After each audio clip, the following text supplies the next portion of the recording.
Hello everyone, I'm John and this is Just the Gearhead. In today's episode we're going to be doing replacing the radiator on the Chrysler 200. So there's a bit of a story that goes along with this. A little while ago I had a very minor coolant leak in a really crappy place to get to on that car. Like it was back in a spot that I really didn't want to fight with to get to, so I figured I'd try a little stop leak. So I went out and got this. Now, this is from Canadian Tire. It's called Motormaster Formula 1 Ultra Radiator Stop Leak, whatever. So, bought this. It says only to use half for 4-cylinder engines. I used less than half. And within 15 minutes of driving, my car was completely overheated to the point of dying. So, don't buy this ever. Anyways, at least that's my opinion. So, don't want to get too much trouble. So, I tried flushing it a few times with a couple of different products. Helped a little bit, got rid of some of it, but it was still overheating, and I'm 90% certain that it's clogged up the radiator. So today we're going to take out the radiator and see if that fixes our problem.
So I'm most of the way of putting this back together, so I'm going to show you kind of what I had to do.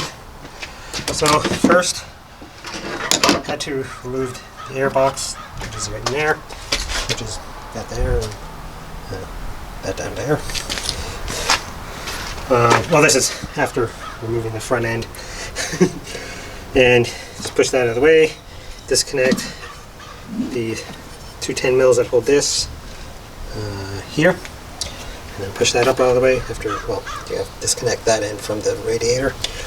The fans have to come out, so this wiring harness, have to pull the clips and pull this, disconnect it here and here, and push this piece of wiring, see this piece of wiring, this end here had to be pushed down under there, and then this, the rest of it can be put on top of the motor. And then the fans will pull out. There's clips here. Right. So then all this fan assembly can come out. And to get the radiator out, behind here, there's two 10 mils. They got to come out. And then it'll lean forward towards the engine, I guess, and yeah, you got to pull the air conditioner condenser out of the similar clips to these on the other side of the radiator, and then when you disconnect that, then you got to kind of wiggle it out. There is one 10 mil bolt holding it, this part of the radiator assembly there. You got to undo that one. Yeah, I'm not sure what else. I broke whatever was plugged into that, so you might want to disconnect these because I broke mine. I'm going to see if I can crazy glue it back together or something. Not even sure where I just put it. Oh, it's over there somewhere. Alright, so now we're partway through putting it back together. I got the hose one down there. Oh, yeah, you got to disconnect that, of course, before you can get the radiator out. So we put that hose on there. We put this all back in place. I think that's what I left, and then put the air box back in. Before I put the air box back in, I'm going to see if I can get a new one of those. And yeah, oh, to get the front end off, there is two 10 mil bolts, which I think are these ones? No, which I think it's these ones here. I think these are the 10 mils. Anyways, there's two 10 mil bolts, and then a bunch of 2-piece clips holding that on. And then there's like a bunch of 7 mil bolts, screws. This one's stuck in because the clip on the splash shield broke. And this one here too. Oh, yeah. So yeah, there's a whole bunch of those in the wheel, just along the wheel well, along the underlip, that hold the front end on and help hold the splash shield on. So yeah, before we put that back in, probably going to play around with that a little bit more before I put that back together. But we'll finish putting the motor stuff back together, fill it up with fluids, and see if it holds water.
So that's changing the radiator.